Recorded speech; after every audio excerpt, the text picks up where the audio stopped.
Patrick Kluivert dipastikan akan menggunakan susunan starter yang berbeda dari era Shin Tae-yong saat Timnas Indonesia versus Cina. Timnas Indonesia akan kembali menghadapi Cina dalam lanjutan kualifikasi Piala Dunia 2026.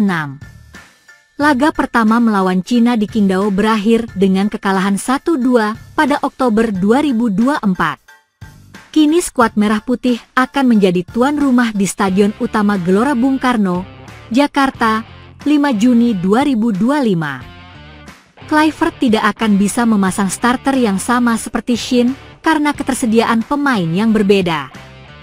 Meski mayoritas pemain masih sama, ada 3 nama yang tidak bisa dipasang. 3 nama tersebut adalah Martin Paes, Witan Sulaiman, dan Ragnar Oratmangoen. Ketiganya dipercaya bermain sejak menit pertama saat bertandang ke Cina.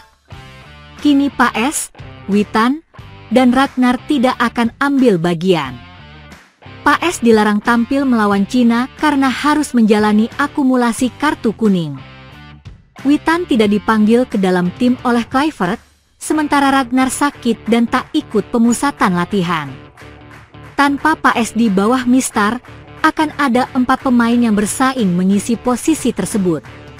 Emil Audero Mulyadi, Nadeo Argawinata, Hernando Ari Sutaryadi, dan Reza Arya Pratama.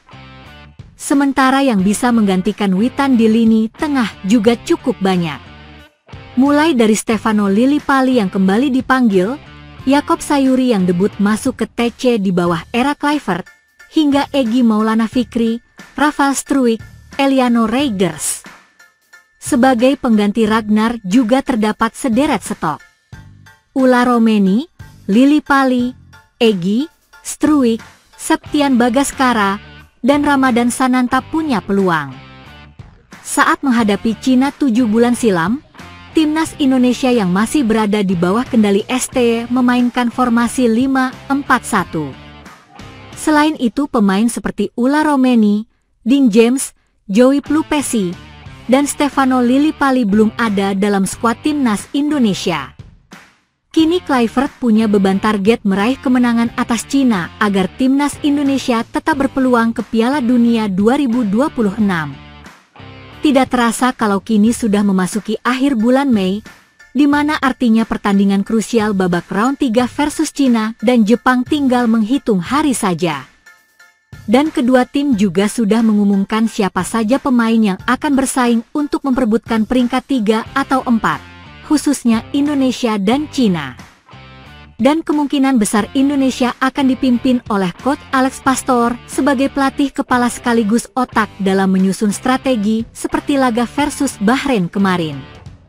Sedangkan Emil Audero yang gagal debut versus Bahrain kemarin kemungkinan kini akan menjadi kenyataan setelah Martin Paes tak bisa tampil karena akumulasi kartu. Dan dengan segala formasi serta kedatangan pemain baru yang tak bermain di leg pertama di Stadion Pemuda Qingdao, jelas Indonesia akan menampilkan permainan yang berbeda di GBK nanti. Lantas seperti apa? Mari kita ulas selengkapnya. Suka tidak suka kalau kekalahan 1-5 dari Australia di laga debutnya, Patrick Kluivert sebagai nahkoda baru Timnas Indonesia tak bisa dipungkiri telah menjadi pukulan berat sekaligus trauma bagi Timnas Indonesia. Skuad Garuda yang diharapkan mampu memberikan perlawanan ternyata gagal menghadapi pendekatan strategi The Socceroos yang menunggu Timnas melakukan kesalahan. Di gol pertama Australia, kesalahan terjadi saat Nathan Choyaon dinilai melakukan foul di kotak penalti. Sedangkan gol kedua terjadi tatkala Indonesia menerima counter attack. Gol ketiga Tom Haye kehilangan bola di tengah, dan gol keempat dan 5 kita kalah di duel-duel corner kick akibat kurangnya persiapan antisipasi set piece di Timnas Indonesia. Jelas ini bukan soal kualitas individu pemain, ada strategi yang belum jalan, ada chemistry yang belum terbangun. Dan sekali lagi, hal ini telah membuat tekanan untuk Timnas Indonesia makin besar, bukan hanya dari ekspektasi publik, tetapi juga dari posisi di klasmen grup yang menuntut poin penuh untuk menjaga asa lolos ke Piala Dunia. Namun beruntung, PS PSSI langsung bergerak cepat di mana di laga selanjutnya versus Bahrain Alex Pastor langsung ambil alih kepemimpinan timnas Indonesia. Hasilnya pun bisa kita lihat sendiri, Coach Alex Pastor mengganti posisi Nathan Choyaon dengan pemain anyar Joey Plupesi dan diduetkan bersama Tom Haye di lini tengah. Hasilnya pun memuaskan. Joey Plupesi tampil gemilang dalam laga tersebut serta Tom Haye lebih leluasa dalam mengkreasikan serangan demi serangan. Alhasil gol sematawayang yang dicetak oleh Ula Romeni dalam match tersebut berasal dari kecerdasan mantan pemain SC Heerenveen tersebut. Dan untuk mengulang hal sama di GBK pada tanggal 5 Juni 2025 mendatang, kemungkinan Alex Pastor akan kembali mengambil alih nahkoda timnas Indonesia menggantikan Patrick Kluivert. Apalagi Alex Pastor ini terlihat sangat antusias menyambut match day bulan Juni 2025 mendatang. Di mana hal itu bisa kita lihat ketika dia datang lebih awal dan langsung memantau para pemain Liga 1 antara Persija versus PSS Sleman. Menariknya dalam pemantauannya tersebut, Coach Alex Pastor dibuat kagum dengan atmosfer Stadion Maguharjo Sleman yang membara sebagai bentuk protes supporter Sleman kepada manajemen tim. Dan hal itu seketika mengingatkan dia dengan atmosfer GBK yang begitu gila yang tentu saja bisa mengubah suasana bak neraka bagi tim lawan. Momen-momen seperti itulah yang sejatinya membuat Coach Pastor tampak betah berada di Indonesia, meski dirinya sendiri dikabarkan telah mendapatkan tawaran untuk menjadi nahkoda baru Ajax Amsterdam. Emil Audero 99% debut di GBK. Kiper utama timnas Indonesia Martin Paes dipastikan absen saat menghadapi Cina dalam lanjutan kualifikasi round 3 Piala Dunia 2026 zona Asia yang akan digelar pada 5 Juni 2025 di Stadion Gelora Bung Karno, SUGBK, Jakarta. Kabar absennya kiper asal klub Major League Soccer, FC Dallas itu disampaikan langsung oleh Paes.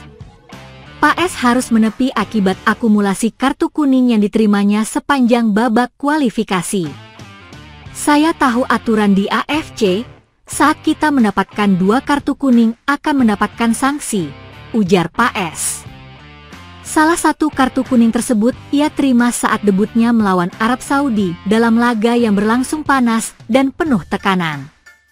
Kami butuh mengulur waktu karena saat itu ada banyak momentum untuk Arab Saudi. Sayangnya saya harus dapat kartu kuning, jelasnya. Dengan absennya Paes, peluang terbuka lebar bagi Emil Audero kiper anyar timnas Indonesia untuk melakukan debut sebagai starter di bawah Mister Garuda.